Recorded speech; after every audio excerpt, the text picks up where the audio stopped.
Welcome to the Ernie Chambers Show.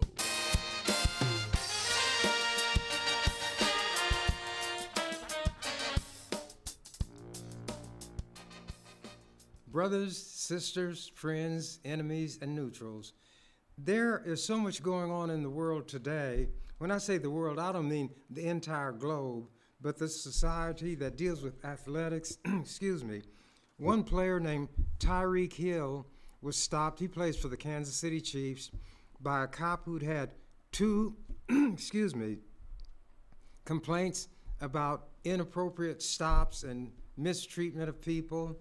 We have seen that there are some national cases, which I'm not going to go into detail on, but you know that your former president is a 4 times felony convict, and he whines, and everything is everybody else's fault. And he reminds me of that song by the Temptations, or well, anyway, not the Temptations, but they say, who's always running in the halls? Who's always writing on the walls? Who's always throwing spitballs? Yes, who? Who, me? Yes, you. He walks in the classroom, cool and slow. Who calls it to English? Teacher Daddy-O, Charlie Brown. Charlie Brown. He's a clown, that Charlie Brown. He's going to get caught, just you wait and see. And his line was Trump's, why is everybody always picking on me? No, he's like cotton, though. There's a lot of picking because a lot of picking is in store. Trump's running mate is the one who said that Haitians, black people, immigrants who are legally in a city called Springfield are eating the pets, the dogs and cats, which has caused such an uproar that schools had to be closed. There were bomb threats and all kind of nonsense such as that. But sports are really dominating the airwaves, so I decided I would talk about some things relative to athletics where I had some degree of involvement. But as an intro, there was an article written in the school newspaper, the university paper, and it said the following, and this was from 1997. Chambers doesn't always wait to be asked for help. If he sees problems, he steps in. In 1987, a grieving father in Ashland dug up the coffin of his 9-week-old daughter who had recently died of sudden infant death syndrome. He brought her to the hospital saying she was ill. The county attorney planned to charge him with illegal exhumation, which could have brought prison time and a $1,000 fine. See, he dug the infant up and took her to the hospital. Chambers wrote the county attorney saying, quote, he needs compassion, understanding, and perhaps treatment, but nothing will be gained by society or the man if he should be taken through a trial, convicted, and either imprisoned or fined. The county attorney reconsidered his decision and did not prosecute. There are things that happened on the university campus involving female athletes and even a coach that drew me into that sphere. And here is one item. This was from the Daily Nebraskan. February 21st, 1997. When NU women's basketball coach Angela Beck was offered a contract that awarded yearly salary increases based on attendance, Chambers sent an outraged letter to UNL's legal counsel. He said the contract equated Beck with ladies of the night, who must also bring in paying customers. Beck could increase attendance by dressing the players as Hooters girls, Chambers pointed out in the letter, but in the end, Beck accepted the contract. I have had some influence on what happened on that university. This is an article from 2001. NU coach changes mind, grants scholarship release.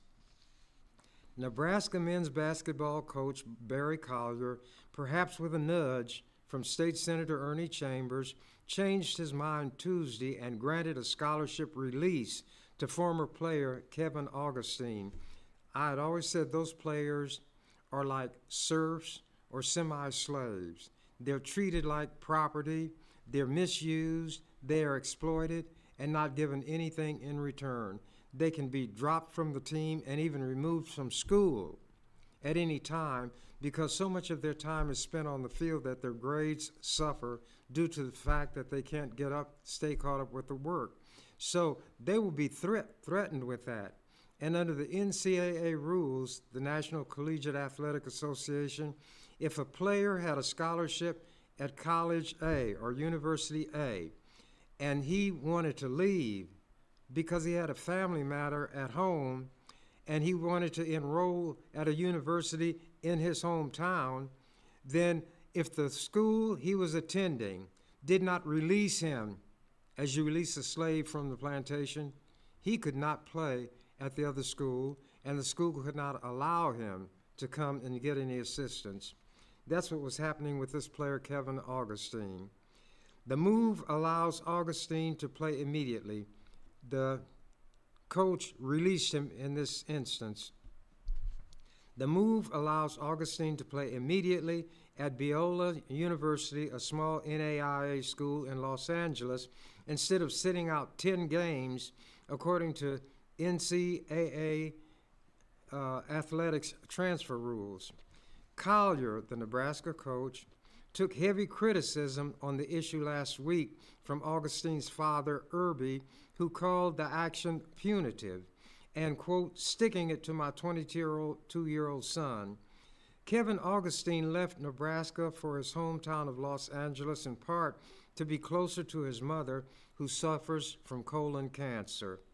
Collier's initial response for withholding a release, quote, I would be rewarding Kevin for breaking a commitment and encouraging future players to walk out on their commitments, unquote.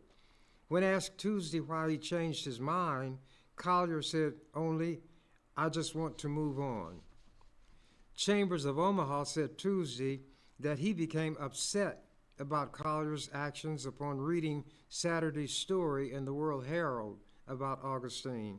Quote, it is my responsibility as a person and as an elected official to exercise some oversight on a matter that deserves due process, Chambers said. Acting on his own, Chambers said he contacted an NU official about Augustine's situation and distributed copies of the story in Lincoln on Monday. That meant to the members of the legislature. Quote, without revealing any trade secrets, Chambers said, I was very blunt about how wrongful I felt the conduct was, and that if the coach was of the mind to be tough and punitive, those are concepts that I understand very well, but it would be best for everybody if it did not have to come to that point. I was told that given time, this issue could be worked out, and would I give it that time? I agreed. And as it turned out, continuing the article, Irby Augustine said at midday Tuesday he had not talked to Collier but learned of the release from the Biola coach. There are no winners in this situation, Irby Augustine said from Corona, California.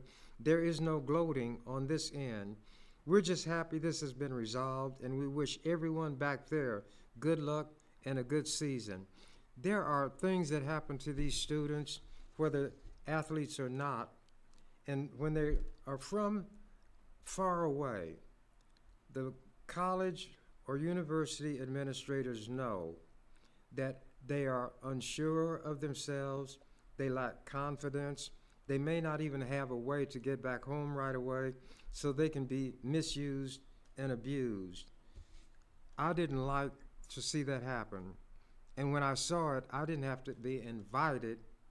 My sense of responsibility, especially as an elected official, impelled me to do the kind of things that I do.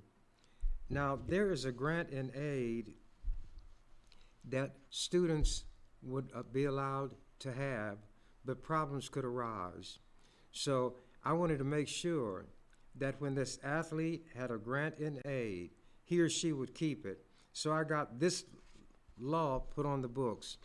No public post-secondary educational institution in the state of Nebraska shall, prior to graduation, reduce, cancel, or refuse to renew an athletic grant in aid to a student during his or her period of eligibility to compete in intercollegiate athletics solely because of an injury which prevents the student from participating in athletics.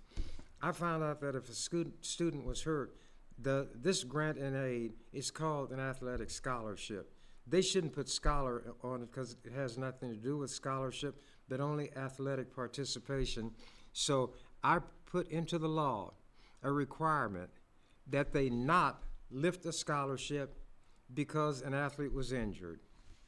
This article appears in the Kansas City Times. Legislator helped two regain aid. Gymnasts at Nebraska regain scholarships after legislator steps in. Scholarships, how binding are they? Guess who this legislator was? This is by Kent Pulliam on the sports staff of the Kansas City Times. Student athletes are not without their champions. In Nebraska, it is Ernest Chambers. In those days, they call me Ernest instead of Ernie. Ernest Chambers, a legislator who has sponsored legislation that would outlaw post-secondary schools in that state from revoking a scholarship because the athlete suffers an injury. Last fall, Chambers fought for the reinstatement of scholarships for two women gymnasts after they were revoked by the University of Nebraska. Janet Hollings and Renee Gould, then members of the Nebraska women's gymnastic team, each had a full scholarship when they suffered injuries during the 1985-86 school year. Their scholarships were not renewed. They were informed well within the time frame allowed by NCAA rules, but the action by gymnastics coach Rick Walton was in violation of a 1984 Nebraska law that prohibited reduction or cancellation of an athletic grant in aid solely because of an injury that prevents the student from participating in athletics. Before Holling was aware of her rights, the university negotiated a partial scholarship settlement. However, Chambers called for the Nebraska Attorney General's office to investigate, and after hearings last fall, a full scholarship was restored to Holling. According to Jean Crump, Deputy Attorney General, Gould said she did not want her scholarship back, and it was returned on the basis of that law that I mentioned before. Chambers, who became aware of the situation when it was reported in the university student newspaper, said he saw little merit in the defense advanced by Nebraska athletic officials. Their letter to Chambers admits that they violated the law, though they don't use the word violated, Chambers said. They finally said their findings were inconsistent with the law, but the result is what I am after. The Nebraska situation involved two athletes in a non-revenue sport, yet it underscored the vulnerability of student athletes and their rights. Neither young woman was aware of the state law protecting them. Neither was aware of the NCAA guidelines for a hearing and the ramifications it would have on her future involvement as a member of the team. Chambers said he was considering adding an amendment to the law that would require the school to inform athletes of their rights. Quote, "The thing that troubles me about this is that the people who the athletes need to trust most are the ones who violated that trust," Chambers said. "How can they teach our students ethics when the people those students are supposed to be looking to as an example lie and cut corners and take shortcuts? When they see that, they think that's the way to go." And this girl, the had re-injured a wrist during a meet and was able to continue on the team. The other never talked to her, said the coach never talked to her after her wrist injury. "It seemed to me that I was blamed that I got hurt," said Gould, who still is attending Nebraska. Toward the end of the year, they were holding team meetings without the two of us. Gould said she did not always get along with the coach and probably would not have returned to the Nebraska gymnastics team under any circumstances. That was why she did not appeal her loss of scholarship immediately. I didn't know anything about the law, Gould said. I thought getting back would mean having to go back on the team. Before the hearing with the Attorney General's office, the coach widely was quoted as having said, in both cases, it was cut and dry. They couldn't compete with the injury problems that they had. We had to open up the scholarships and bring in new people. That put him immediately in violation of the law. Holling learned that her full scholarship had been restored when her parents heard it on the news and called her. Chambers has been an activist for the student athlete for several years. Some athletic officials characterize his efforts as unnecessary, but less than 2 years before the gymnast scholarships were revoked, the Nebraska faculty representative testified in front of the Nebraska legislature that no athlete at Nebraska ever had lost a scholarship because of injury. During a hearing with the Committee on Education, January 24, 1984, James O'Hanlon, faculty representative, testified in the following manner.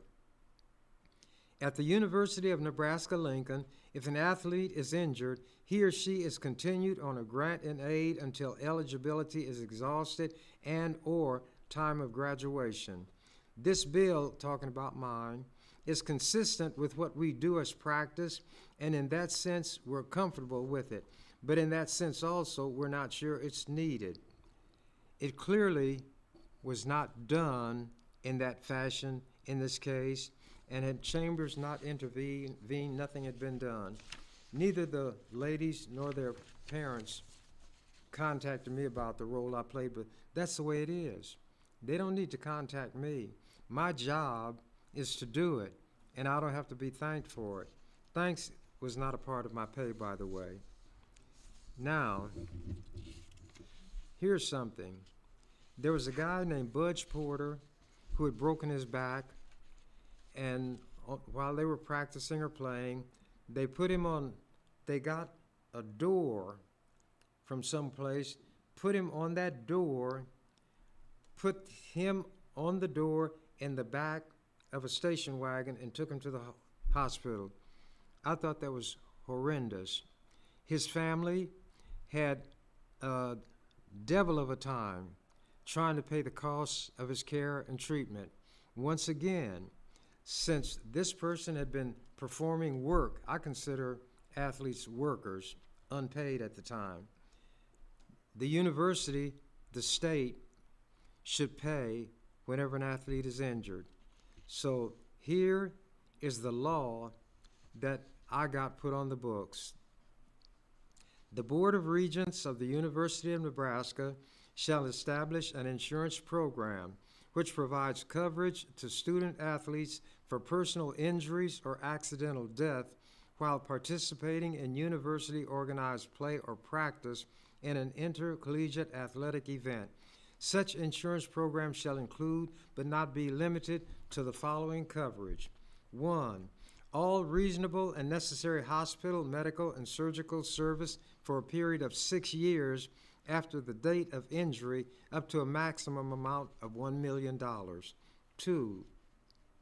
For any total disability lasting longer than 1 year from the date of injury and which prevents further participation by the student in intercollegiate athletics, a minimum annuity of $2,000 per month must be paid to the disabled person beginning 1 year after the date of injury and continuing thereafter during the period of total disability, but not beyond 6 years from the date of the injury. 3. For any permanent and total disability, a minimum annuity of $3,000 per month to be paid to the disabled person beginning 6 years after the date of injury and continuing thereafter during the period of total disability. 4. Any permanent, and it went on to deal with permanent partial disability, then for accidental death or dismemberment, while participating in the university activity. The plan shall provide for payment of a lump sum benefit in the minimum amount of $100,000. Such insurance program may include self-insurance, etc., etc. Now, it was obvious to me that these kind of protections were needed. But here I am, a black man, a young black man, from the ghetto, as they called it. We are supposed to be subhuman.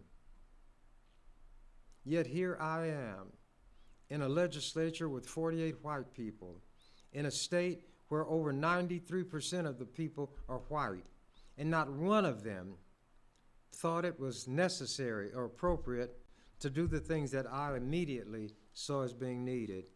As soon as something came to my attention, I would address it. And that's the way I conducted all of my affairs in the legislature. Nobody had to tell me. When I saw something wrong, I acted.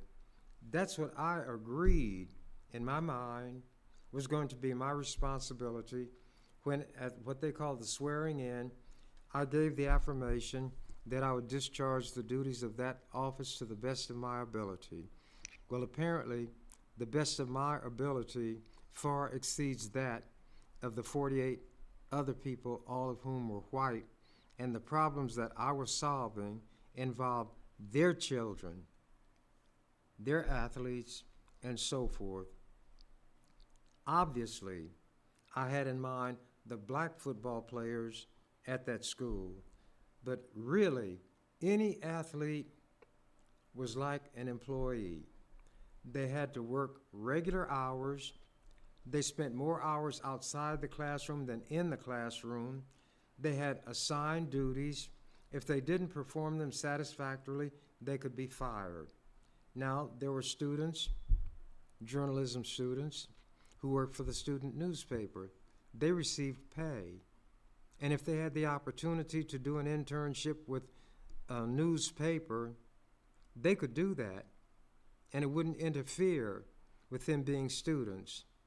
But a football player, because he was a cash cow, could not do anything that interfered with his ability to generate revenue for the university.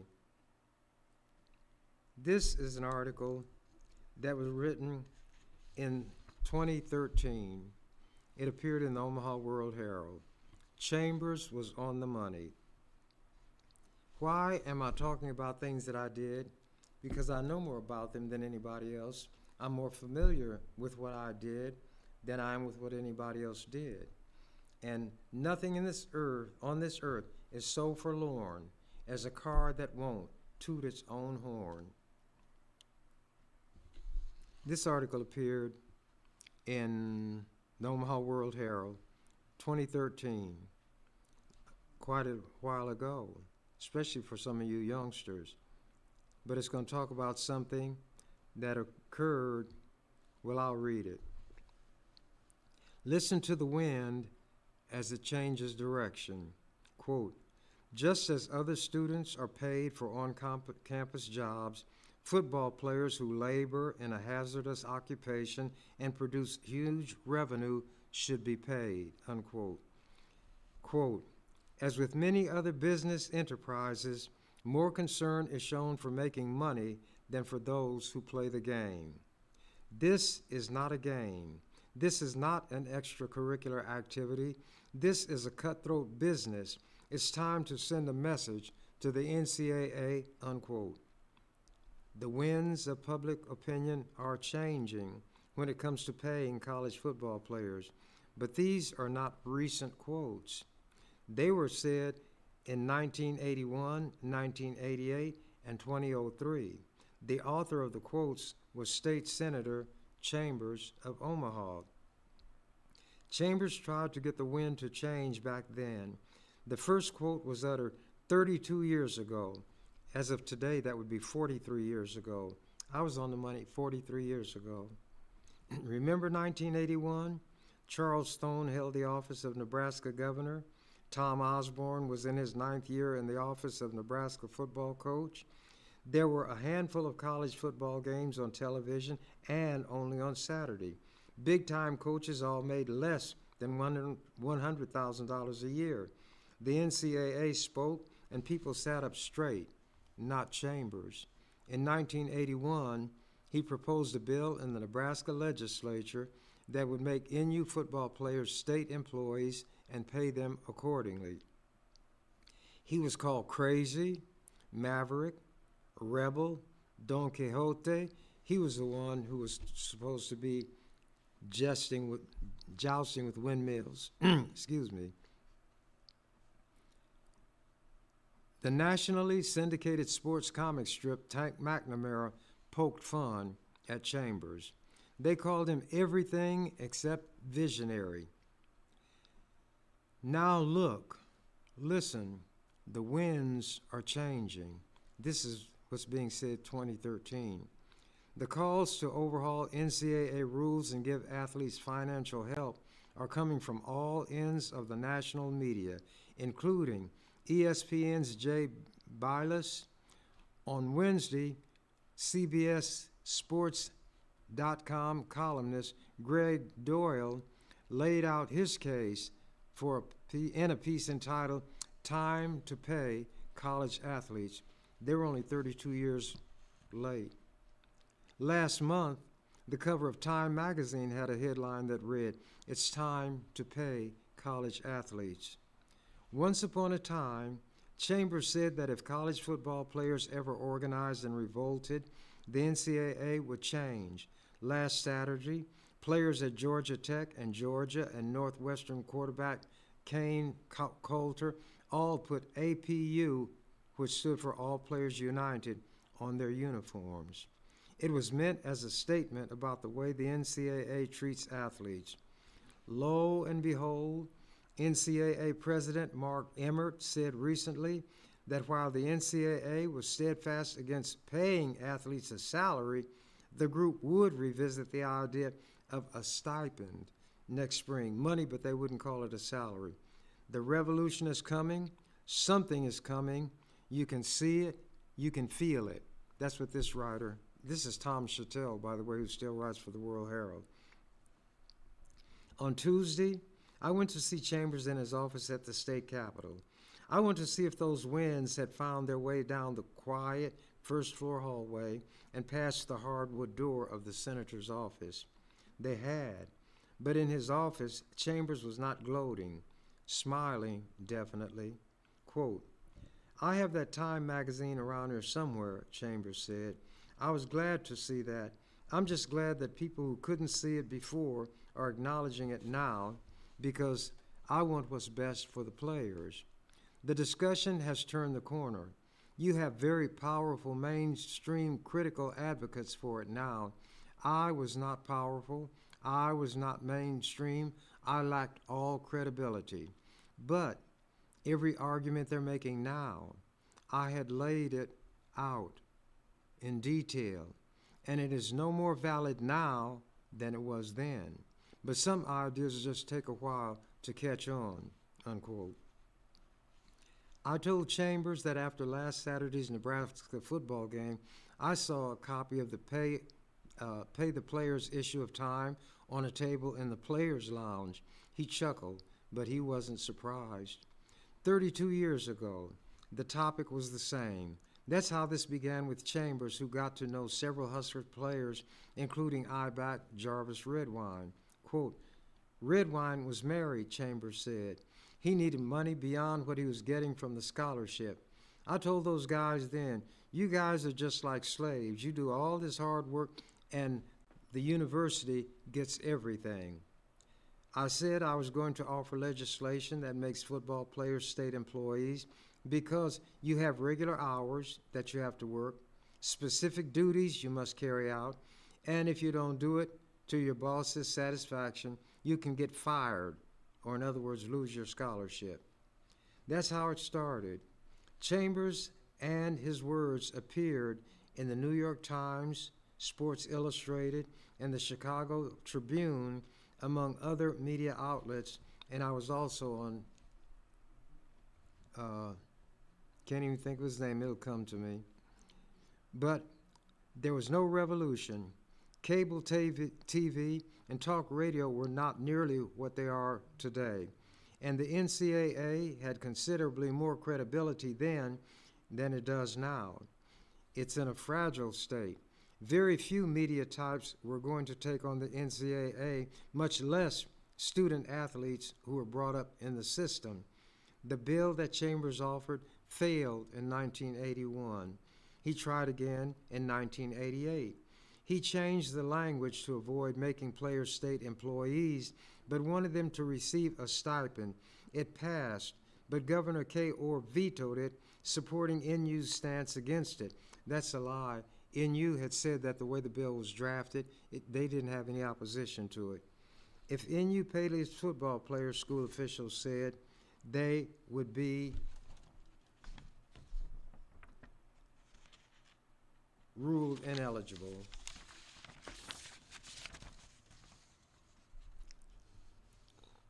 Ruled ineligible by the NCAA. Another attempt failed in 2003. Chambers forged on. Along the way, there were victories. He succeeded in getting the NCAA to pay the full Pell Grant money to athletes. He fought and won insurance for Nebraska athletes who suffer any personal injuries during university-related practices or events.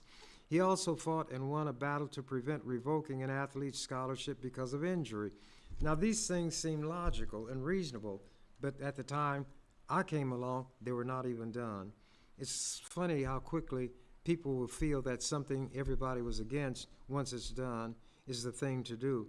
But this goes on to point out my seeing what others didn't see. There was also a copy of a letter to Chambers from former LSU basketball coach Dale Brown, who had won national championships in basketball, dated June 27, 1988, congratulating Chambers for his efforts, adding, "Keep up the fight, we shall overcome. Remember, evil flourishes because good men do nothing," unquote. And there were quotes from Chambers in various articles concerning a need for a super conference for schools that could afford to pay players to play each other. And now they're talking about such a conference. And you can see the Big Ten, it has more than 10 teams. There is no longer a Big 8. The Big 12 changes. Those schools that want to pay are forming these big conferences, and the little schools that can't pay, they can still play intramural football like the Ivy League schools. And there were quotes from Chambers in various articles about the super conference. Amazing. Didn't Big 12 Commissioner Bob Bowsley strongly hint last summer of the formation of a Division IV so power schools could play by similar rules, including offering money? And that's what I had said all those years ago. I did see that article, Chambers said. I advocated a super conference. The teams that can pay will play. If you can't pay, don't play. Have intramural football be like the Ivy League schools. These games against schools like South Dakota State are almost criminal. I was always against the brutality of the game, the vicious hits that people applaud. The announcer says, "He cleaned his clock," which means rendered the other player unconscious. I never saw sport in that. The games against these smaller schools shouldn't be played, and Nebraska's playing some of them now. I always respected Oklahoma's Brian Bosworth. He said, "We always like to play Nebraska because we know we're picking on somebody our own size." He didn't want to play against these little schools that the administration scheduled to pad their record. Chambers said he never advocated a players' union or a widespread protest, but he is not surprised by the APU story years later. The man looks like a visionary, light years ahead of his time. That's Chambers. But he says none of that matters, and he says no credit is necessary. What matters is that a boulder he tried to push up the hill in 1981 is rolling downhill in 2013 at a rapid speed, and one word from Chambers sums it up all. Finally. And he wouldn't be surprised if the idea grew. I never thought I should do it, Chambers said. I thought it should be done legislatively by the adults who should care about these players. What I said was, if that day ever comes, the NCAA will be in trouble. If the players rebel, a way will be found to do this, and the NCAA and everybody who says there's no money for the players, they will combine to make sure these players get something, because the players are the meal ticket. They're the goose who lays the golden egg. Chambers has always been realistic about this, even back to 1981. He says education should mean something. He also says some athletes belong in college and some don't. His argument is that the scholarship is not enough. That was the point made by CBS Sports commentator Dora. And by the way, I was on Phil Donahue's show against the head of the NCAA and Michigan State's football coach, and an audience full of people who were against players being paid. But I was never intimidated by a crowd. I never needed a crowd. If I believed something, I would do it. And when I believed it, it was my responsibility. But anyway, I will let that go. Here was something that related to the mistreatment of female athletes, and most of them were white, just like the two that I helped get their scholarships back, the gymnasts. I put this resolution in. Whereas on March 1st, 1985, UNL opened the Hewitt Center for Student Athletes. Whereas the center was funded partly with private donations and partly with university money, and whereas the center is an integral part of the UNL Intercollegiate Athletic Program, and whereas the Hewitt Center is a combination restaurant, library for student athletes, open and available to male athletes in all sports, and whereas the Hewitt Center will be used as a recruiting tool, being open to prospective recruits and their parents, and whereas the Hewitt Center is equipped with top-of-the-line kitchen facilities and a highly competent culinary staff capable of preparing delicacies to delight the palate to a far greater degree than the poor quality, greasy fare available to female athletes in the dormitory dining halls.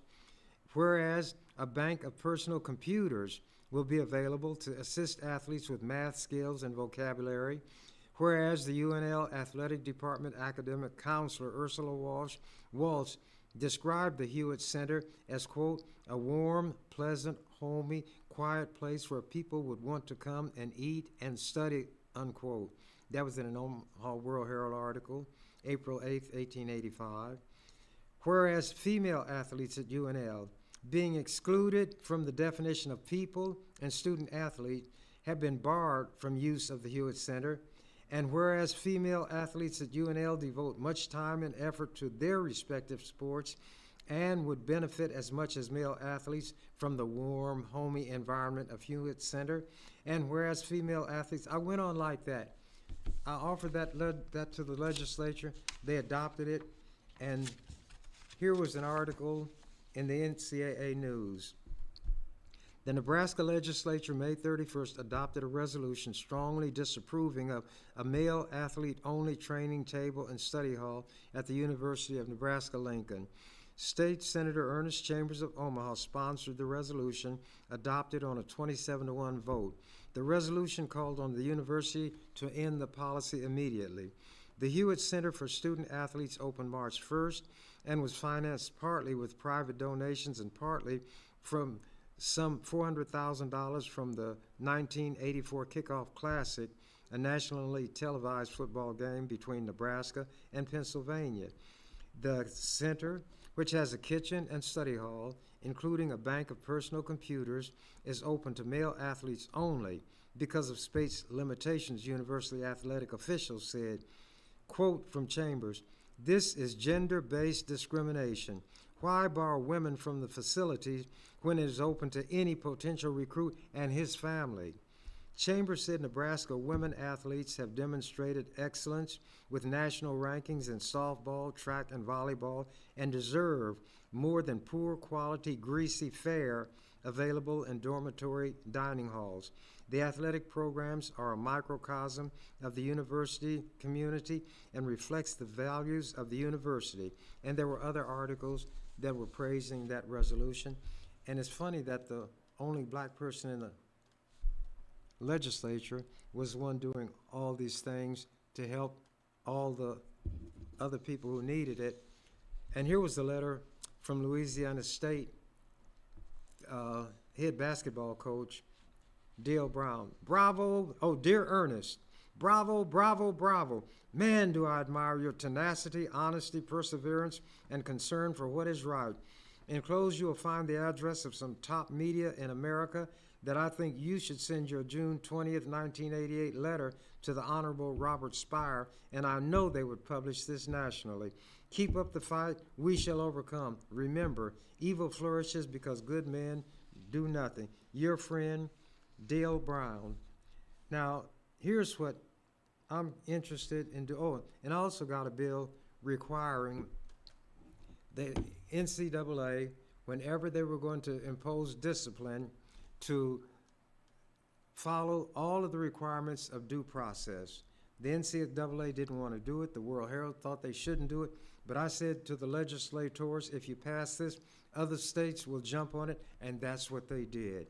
And after the time that I got that through, the Nebraska legislature and other states followed, the NCAA now must follow all the due process requirements. For example, the accused must be allowed to face the accuser.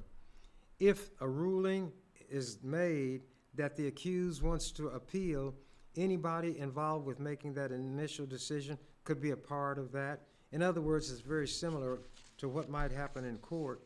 And I think from what I've read here will let you know that I see the kind of contradiction always in the society. A black person may be the only one in a white setting, but that black person is the one who leads the way. And you know why I think this is? At least in my case, I know why it is. Having been misused and mistreated, not for anything I did, but because of the way I was born, it made me sympathetic anyway to other people who were mistreated, not for anything they did, but because of their being weak, being unpopular, or on the outs. And people who were white had a tendency to mob. It was the white people who put together the Ku Klux Klan, where when to get one black man, they always went to take a mob. They wore disguises so they couldn't be seen. And this is what America has a lot of still going on. When you look at this current presidential race, you see the racism that Trump is appealing to. He has an idiot named J.D. Vance, who I think is going to sink Trump's ship, because this man is as close to being crazy as anybody outside of an institution. And speaking of that, I am going to be a write-in candidate for the 11th Legislative District. When I took my name off the ballot, I got so many calls from people. They were so disappointed, and they said I should not have done it, that I did a good job when I was there. I was needed. So I said, then I will launch a write-in campaign. But I'm not one to go out and beg people for anything. This program that I do here, I know doesn't reach that many people.